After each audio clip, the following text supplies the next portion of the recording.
The first woman created Hawwa, but she was not only the first of her kind, she was also the first to experience distance, the first to feel sorrow, and the first to taste loneliness. So how did everything begin?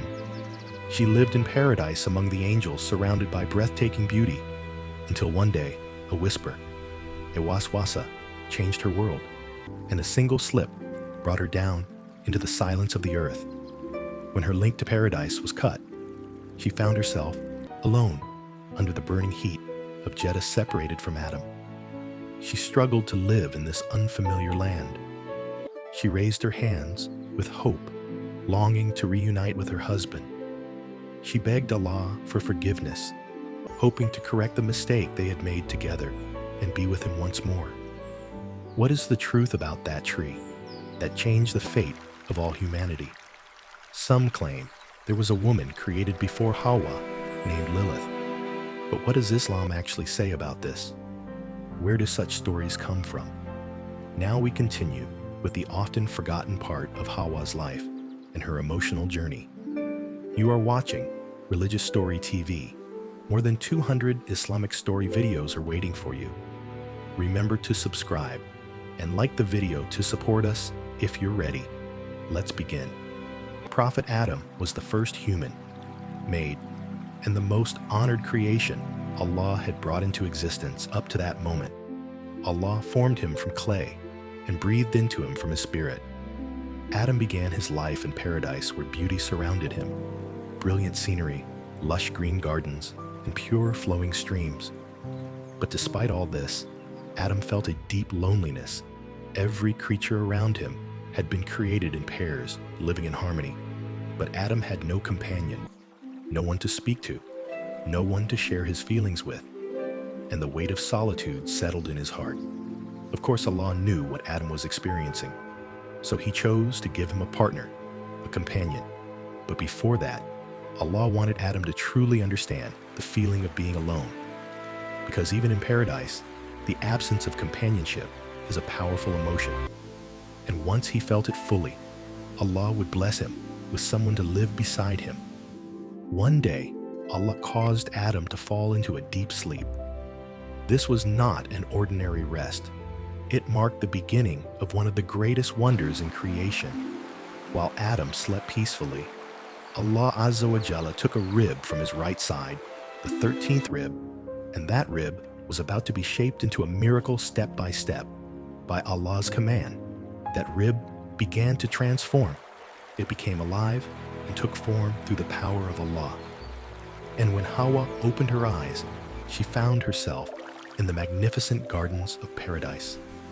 She gazed with amazement at the bright green trees, the vast blue sky above her, and the gentle movement of the clear rivers around her. But among all this beauty, one thing drew her attention more strongly than anything else. Adam lay beside her, still in deep sleep. As Hawwa looked at him, a warm feeling flowed into her heart. She did not know who he was yet, but something inside her felt close to him. It felt as if he was connected to her. This was not only a gift from Allah, it was also part of the mystery of her creation. And then Adam opened his eyes. As he awoke, he saw one of the most beautiful beings in paradise standing before him. Hawwa, he is the one who created you from a single soul and made from it its partner, so he may find comfort with her. Araf 189. When Adam saw her, for the first time, his heart filled with a warmth he had never known. It was a sign that his loneliness had ended now. He would not only enjoy paradise, but also share life with someone who matched his soul. But why was Hawwa created from Adam's rib? The Quran does not give detailed explanation about the process of Hawwa's creation, but in authentic hadiths found in Bukhari and Muslim, we learn that she was created from Adam's rib.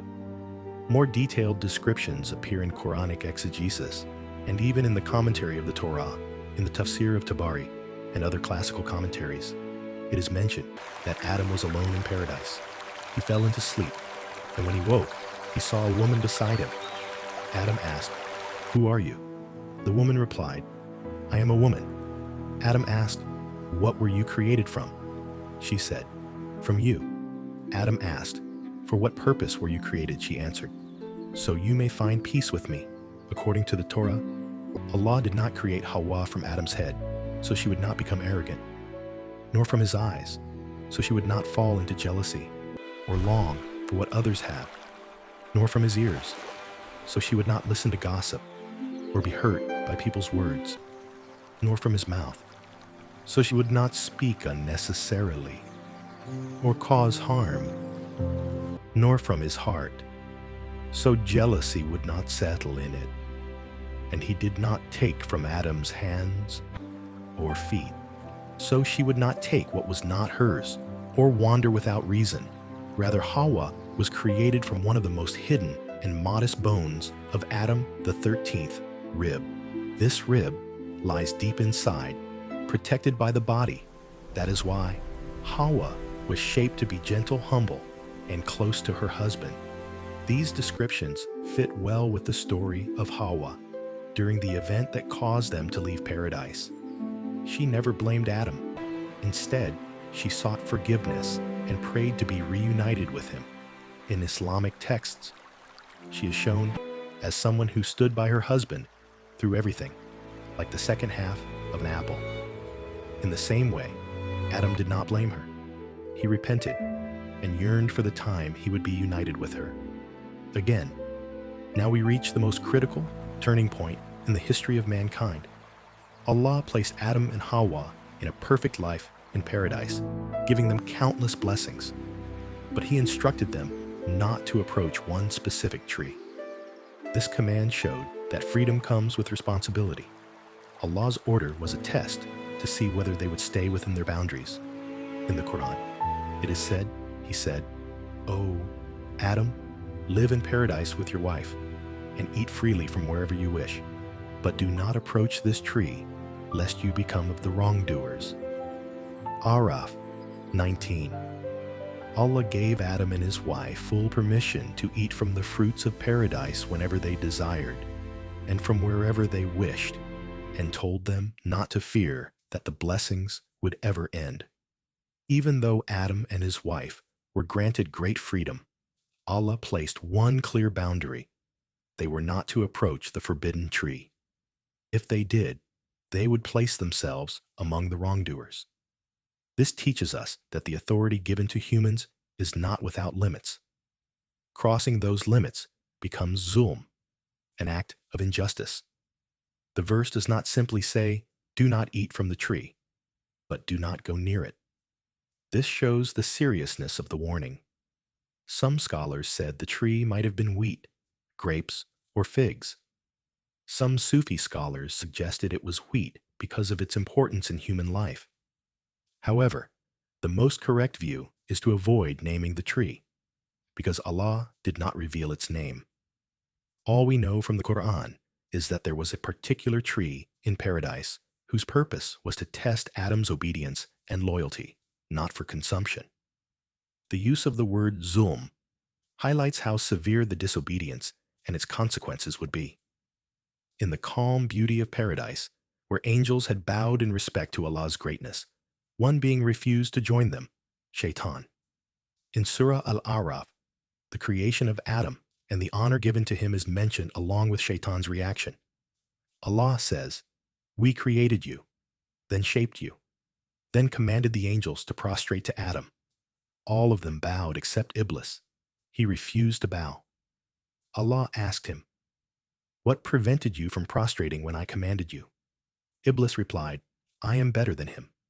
You made me from fire, and you made him from clay.' Allah said, 'Leave paradise. There is no room for arrogance here. You are expelled and disgraced.' Iblis asked for time until the day of resurrection, and Allah granted him that delay. Then Iblis declared, 'Because you have allowed me to stray, I will sit on their straight path. I will come at them from the front, from behind, from their right, and from their left, and most of them will not be grateful.' Allah responded, 'Leave. You are cursed, and I will fill hell with you and all who follow you.' Shaitan was expelled from the peace of paradise, filled now with envy and rage toward humans. His arrogance transformed into a burning desire to ruin their happiness. But how could he harm them when he was no longer allowed inside paradise? Although barred from entering, Shaitan still had the power of whispering, waswasa. He could influence thoughts, stir weaknesses, and confuse the hearts of humans. Using this ability, he came near Paradise's gate, quietly and unseen, like a shadow waiting for the right moment. He found Adam and Hawa. His voice, soft and deceptive, slipped into their minds. At first, Adam and Hawa tried to ignore him. Allah's command was clear: keep away from Shaitan and do not fall into his traps. But the whispers returned, like a breeze entering the heart. I am calling you, Shaitan said. Come closer. I want to tell you something. Slowly, step by step, Adam and Hawa came near the tree. The whispers grew stronger. Your Lord only forbade this tree, because if you eat from it, you will become like the angels, beings who never die and live forever in paradise. You will remain close to Allah